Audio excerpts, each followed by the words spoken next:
আসসালামু আলাইকুম। সবাই কেমন আছেন? আশা করি সবাই অনেক ভালো আছেন। তো আল্লাহর অশেষ রহমতে আমিও খুবই ভালো আছি। তো আজকে আপনাদের সাথে খুবই মজার একটি রোজার মাসে ইফতারি শেয়ার করব। তো সবসময় তো আমরা আলুর চপ, পেঁয়াজু, বেগুনি খাই। তো আজকে ভাবলাম একটু নতুন কিছু খাই। তো সেজন্য আমি এখানে চাপ কাবাব নিয়েছি, চাপ কাবাব বানাবো। তো গরুর মাংস নিয়েছি চাপ করার জন্য।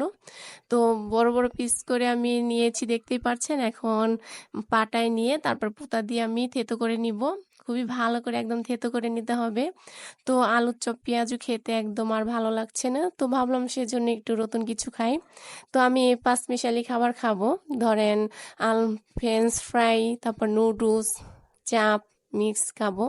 তো সবই আপনাদের সাথে অল্প অল্প করে শেয়ার করব। তো চাপগুলি কিন্তু একদম থেতো করা হয়ে গেছে। তো এখানে আমি ছোট 2 টুকরা পেঁপে নিয়েছি বেটে, আর এখানে পুদিনা পাতা আর কাঁচামরিচ, লং আর সাদা গোলমরিচ নিয়েছি, এটা একটু বেটে দিয়ে দিব। আর এই চাপের কাঁচা পেঁপে দিয়েছি যেন তাড়াতাড়ি সিদ্ধ হয়ে যায়, তো সেজন্য আপনারা না চাইলে স্কিপ করতে পারেন, সমস্যা নেই। তো আমি কাঁচা পেঁপেটা দিয়েছি, একদম সফট হয়ে যাবে তাড়াতাড়ি, তো সেজন্য। আর পুদিনা পাতা আর কাঁচামরিচ দিয়ে দিলাম, স্বাদ মতো লবণ দিয়ে দিয়েছি, হাফ চা চামচ ধনিয়ার গুঁড়ো দিয়ে দিলাম, 1 চা চামচ লাল মরিচের গুঁড়ো দিয়ে দিয়েছি, হাফ চা চামচ গরম মশলার গুঁড়ো দিয়ে দিলাম, হাফ চামচ ভাজা জিরার গুঁড়ো দিয়ে দিয়েছি। আর টমেটো সস দিয়ে দিলাম 1 চা চামচের মতন, সয়া সস দিয়ে দিব 1 চা চামচের মতো, এক টুকরা লেবুর রস দিয়ে দিব। এখানে আমার বিট লবণ আর টেস্টিং সল্টটা স্কিপ করা হয়েছে, দেখানো হয়নি। তো 1 চা চামচ আদা বাটা আর 1 চা চামচ রসুন বাটা দিয়ে দিয়েছি। এখানে কাবাবের প্যাকেট মশলা যে পাওয়া যায়, রেডিমিক্স প্যাকেট মশলা, সেইখান থেকে কিছুটা মশলা দিয়ে দিয়েছি। এখন টক দই দিয়ে দিব, টক দই দিয়ে তারপর ভালো করে এটা মেখে নিতে হবে, খুবই ভালো করে মেখে নিতে হবে। ভালো করে মেখে তারপরে 2 ঘন্টার জন্য আমি রেস্টে রেখে দিব। আর চাপগুলা কিন্তু একদম ভালো করে তেতো করে নিতে হবে, তাহলে কিন্তু মশলাগুলো একদম ভালোভাবে ঢুকে যাবে। আর যদি কম তেতো করেন তাহলে কিন্তু মশলাগুলো ঢুকবে না আর শক্ত হয়ে যাবে, সফট হবে না। এখন অল্প তেল দিয়ে দিব।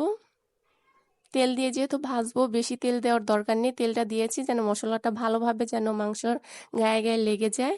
তো মশলাগুলো আগে মেখে তারপরে তেলটা দিবেন, তাহলে কিন্তু খুব ভালোভাবে মেখে লেগে যাবে মাংসের সাথে মশলাগুলি। তো খুবই ভালো করে কিন্তু মেখে নিয়েছি। এখন আমি রেস্টে রেখে দিব 2 ঘন্টার জন্য। তো যত বেশি রাখবেন ততই কিন্তু কাবাবটা ভালো হবে খেতে, আর লবণ টবণ সব ভালোভাবে ভিজবে। আর এখানে কিন্তু স্কিপ করা হয়েছে বিট লবণ আর টেস্টিং সল্ট, সেটা দেখানো হয়নি। তো আগে থেকে কিন্তু চুলায় ফ্রাই প্যান বসিয়ে তেল গরম করতে দিয়েছিলাম, এখন চাপটা আমি দিয়ে দিয়েছি, দেখতেই পাচ্ছেন। তো খুবই ভালো করে ভেজে নিতে হবে। আর আমি চাপের মধ্যে কিন্তু বেসন, চালের গুঁড়া, আটা কিছুই ইউজ করিনি, এমনিতেই ভেজে নিব। আর খুবই সফট হয়েছিল চাপটা, আর খেতে কিন্তু খুবই মজা হয়েছিল। আর কত সুন্দর যেন ঘ্রাণ বের হয়েছে, আপনারা না খেলে কিন্তু বুঝবেনই। খুবই সহজ ও সিম্পল পদ্ধতিতেই কিন্তু আমরা চাপটা ঘরে বানিয়ে নিয়েছি, একদম হোটেলের স্টাইলে। তো আমি একটু চামিচের সাহায্যে ছোট করে নিয়েছি, ভাজতে যেন সুবিধা হয়। দেখুন কত সুন্দর হয়েছে। ফ্রেঞ্চ ফ্রাই, নুডলস আর চাপটা খেতে কিন্তু খুবই অসাধারণ হয়েছে, আর দেখতেও কতটা ইয়ামি হয়েছে। দেখতে যতটা সুন্দর হয়েছে, খেতে কিন্তু আরো বেশি ভালো হয়েছে। তো এইভাবে করে আমার রেসিপি ফলো করে বাসায় একবার হলো ট্রাই করবেন। আর আমার রেসিপি যদি ভালো লাগে অবশ্যই লাইক করবেন, কমেন্ট করবেন, শেয়ার করবেন, আর পেজে ফলো করে দিবেন। সবাই ভালো থাকবেন। আল্লাহ হাফেজ।